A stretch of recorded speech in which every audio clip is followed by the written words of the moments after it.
Okay, let's talk about building a great SWIFT intro. We've learned about what's wrong in a lot of the intros, right? The show up and throw up, the good for you, the get out of jail free, the toucher, the setup. There's lots of funny things that we do wrong when we're doing intros. But the theme in all of that is that we're calling and talking about what we want or what we need, which makes sense, right? We're just stating the goal of our call. But intros get more powerful and more engaging to our prospect when we turn that on its head and consider instead, so what's in it for them? Or SWIFT. Three components of a SWIFT intro. The first one, obviously, are names. Steve, Lauren calling with Factor 8. That simple. The second is the SWIFT purpose. Now, this is the ear perk.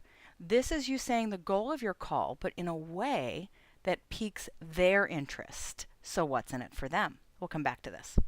And the third part are what we call SWIFT questions. So let's dig into number 2 and number 3.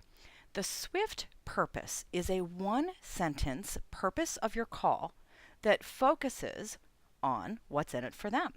Now, what do business people care about out there? How do we actually perk their ear? Well, first, it's important to remember that they're not actually listening to you anyway. I mean, let's be honest. They're doing their email and they picked up their phone on accident. So this doesn't have to be extremely well thought out. It certainly shouldn't be long and involved. We just want to perk their ear a tiny bit so that maybe they quit typing. So what do business people care about and how can we perk their ear? I don't think this will be a big surprise to you. The number one thing or commodity out there that business people care about is time. Used to be money. Time's number one. If we can talk about saving them time, that perks my ear. At some level, I'm listening to you. Money, you bet that is number 2. I can help make more money, save more money, return on investment. These are all money related. The third one is about ease or about quality of life. Can you make something simpler for me? Can you take something off my plate? The fourth one is about looking good, about being the hero, about maybe looking good to others in the company or my boss. The fifth one is about power or control. Purchasers especially care about this. Let's see if we can help you get a handle on spending or gain control over who's ordering somewhere or get more visibility. These things all speak to power and control. And the last one is freedom from risk. Our financial people love this. Anybody who's in regulated industries. Let's see if we can protect your company.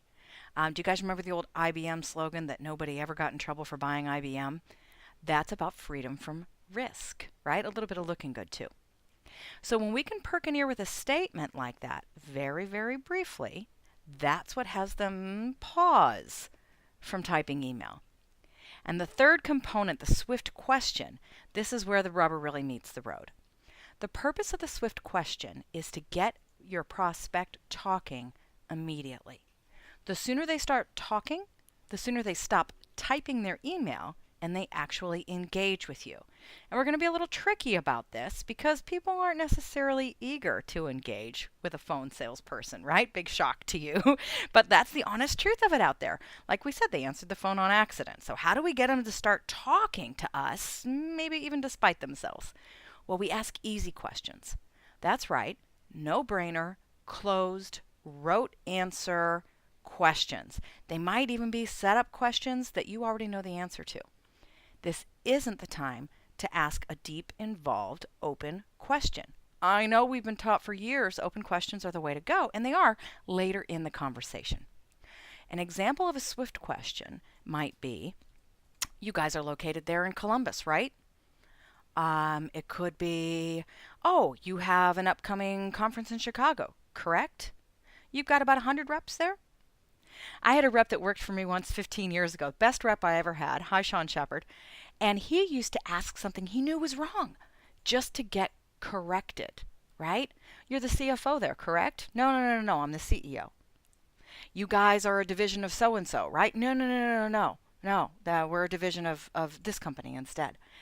As soon as you can get them to talk, you know that you've got them, okay? So we prepare 1 to 3 SWIFT questions. A lot of times, by the way, these can be qualifying questions, things that you need to know the answer to right away that are short answers. So we put it all together. We start with their name, then our name. Why? Because people perk up when they hear their name, right? They pick up the phone and we say, Steve, Lauren calling with Factor 8. I'm calling to see if we can't save you some money this year in your HR payroll expenses. You've got about 200 employees there at ABC Company, is that right? Are they all on site? And now we're moving closer into more of our discovery questions now that we've got them engaged. So the power of the SWIIFT intro is focusing on your prospect, perking their ear with something that might be of value, and then getting them engaged right away by asking those SWIIFT questions. Quick reminder, what are SWIIFT purpose statements related to? Time, money, ease or quality of life, looking good or like a hero, control or power, and freedom from risk. Good luck out there. Happy selling.